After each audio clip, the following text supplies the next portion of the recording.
Number 1. Several years ago I was nearly kidnapped.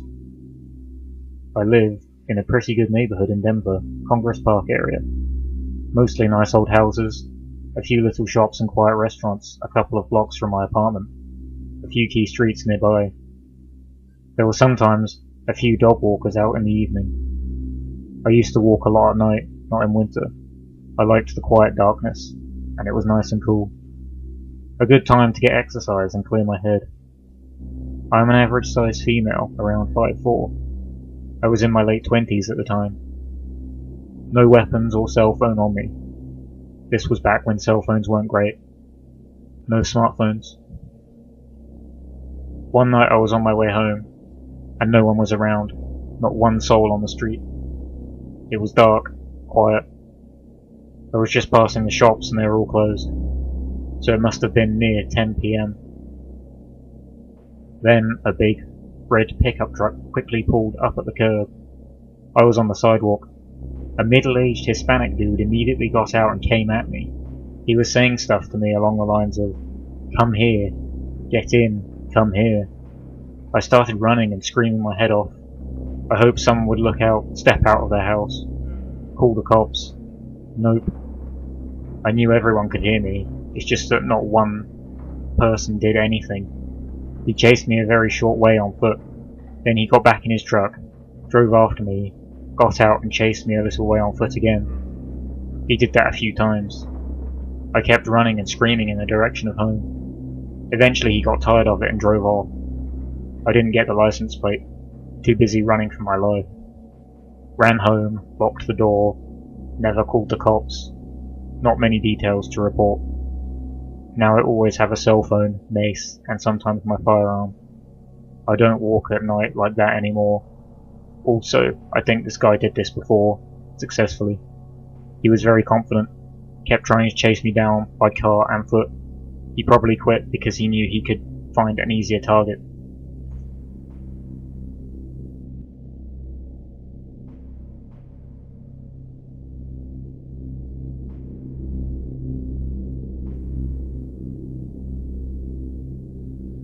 Number 2. So I'm really freaked out right now.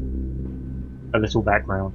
I'm in my late 30s. I live in a home with my brother and my fiancée. I always feel really safe because my brother is home at nights and he is armed to the teeth, and we have a pit bull who is very protective of us. So my brother recently took a temporary high clearance security job in Arizona, so he's being put up in a hotel out there. Before he left, he showed my fiancée Rob and I how to operate one of his guns, just in case. We live in one of the safest towns in America. Nothing bad hardly happens. But with all this recent clown BS and the increase of drugs, it's better to be safe than sorry. So this begins 2 nights ago. My fiancé goes to bed early because he has to be up at 5 o'clock most mornings for work. So we are in bed, me, him and the dog, and I have my headphones on. I'm watching something on my tablet. Just an FYI, I snore bad, so my poor fiancé wears earplugs.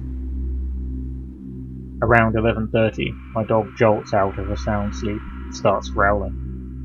She goes over to the window in our bedroom and starts growling louder, so I get up to check. I look outside, and there's a man staring at me.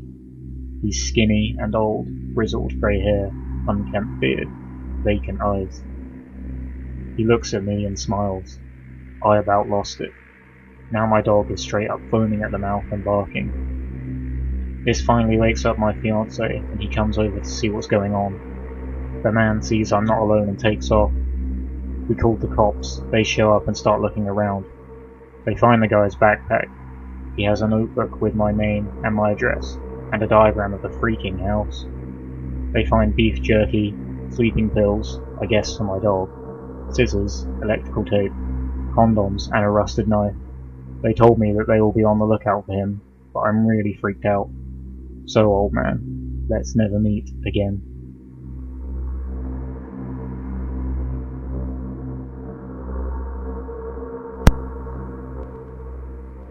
Number 3. So I got kind of drunk last night. My friend had to drive us home. We were both having a bad night anyway, and things got heated.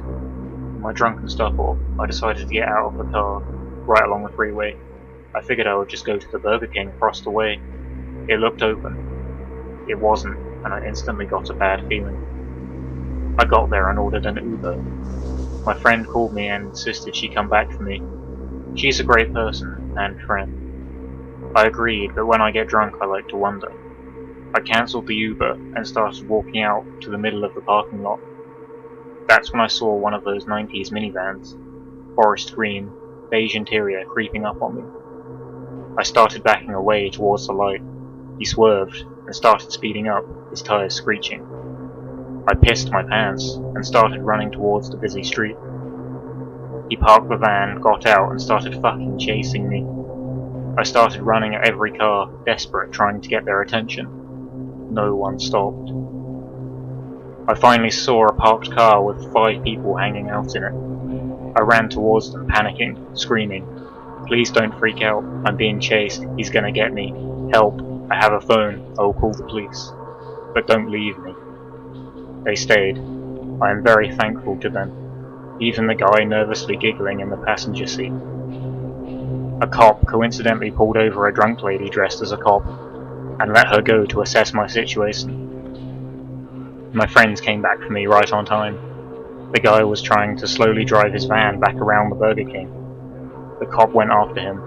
I went home and smoked weed. Don't know what became of that creepy guy in the van, but I'll be on high alert for him from now on.